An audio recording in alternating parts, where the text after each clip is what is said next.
নমস্কার বন্ধুরা, তুলসী কিচেনে আপনাদের আবারও স্বাগত জানাই। বন্ধুরা, আজকে আমি আপনাদের সাথে শেয়ার করব বাঁধাকপির নিরামিষ রেসিপি।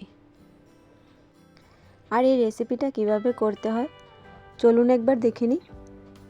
রেসিপিটা করার জন্য আমি প্রথমে নিয়ে নিলাম একটা বাঁধাকপি। দেখুন বাঁধাকপিটা কত সুন্দর, একদম ফ্রেশ চেয়ে নিয়ে নিলাম। এখন আমি এটাকে একটু সরু সরু করে কেটে নেব।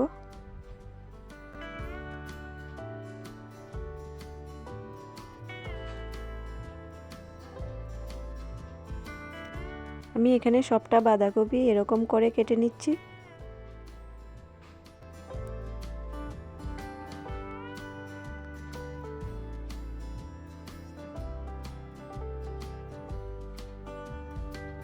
আর এর সাথে নিয়ে নেব আলু ও টমেটো।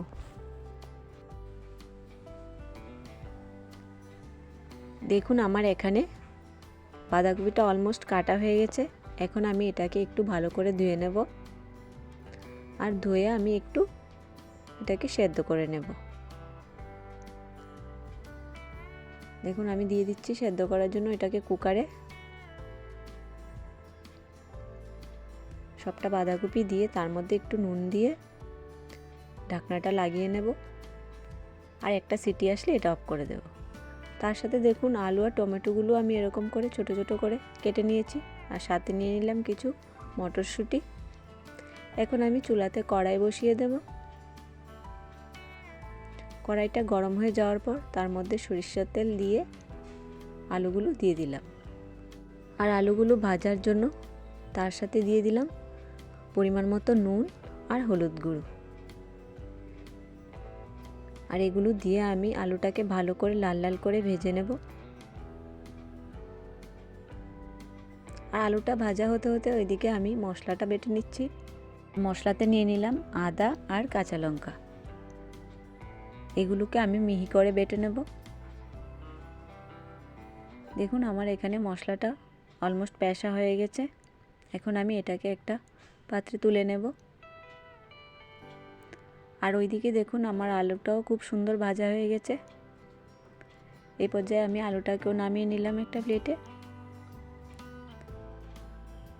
আর এদিকে দেখুন বাঁধাকপিটা কত সুন্দর সেদ্ধ হয়ে গেছে। এখন আমি এটাকেও একটা প্লেটের মধ্যে তুলে নিচ্ছি।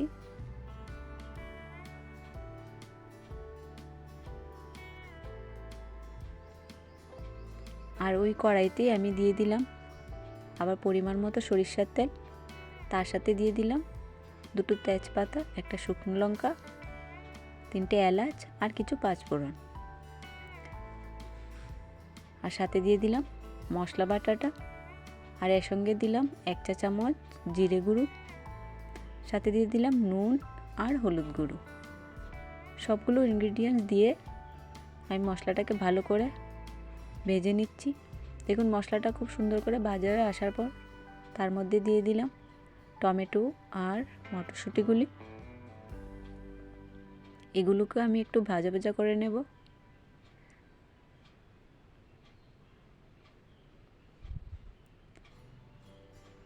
আর এই পর্যায়ে দিয়ে দেব সেদ্ধ করে রাখা বাঁধাকপিটা।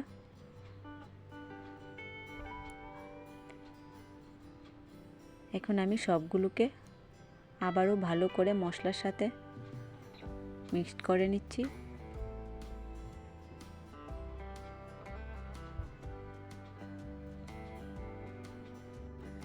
আর বাঁধাকপিটা আমি ততক্ষণ রান্না করব যতক্ষণ না এর থেকে জলটা শুকিয়ে আসছে। দেখুন জলটা শুকিয়ে আসার পর এখন আমি তার মধ্যে দিয়ে দিলাম আলুগুলো।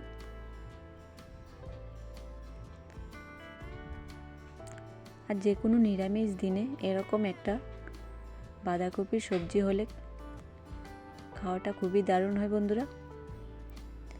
আপনারা চাইলে এটা রুটি কিংবা ভাতের সাথেও খেতে পারেন। আমাদের সবজিটা অলমোস্ট হয়ে এসেছে। এখন আমি তার মধ্যে 1 চা চামচ গরম মশলা আর 1 চা চামচ ঘি দিয়ে ভালো করে মিক্সড করে নিচ্ছি।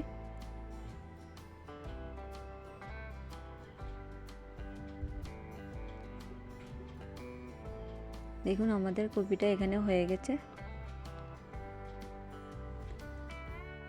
আর এখন আমি এটাকে একটা পাত্রের মধ্যে নামিয়ে নিচ্ছি।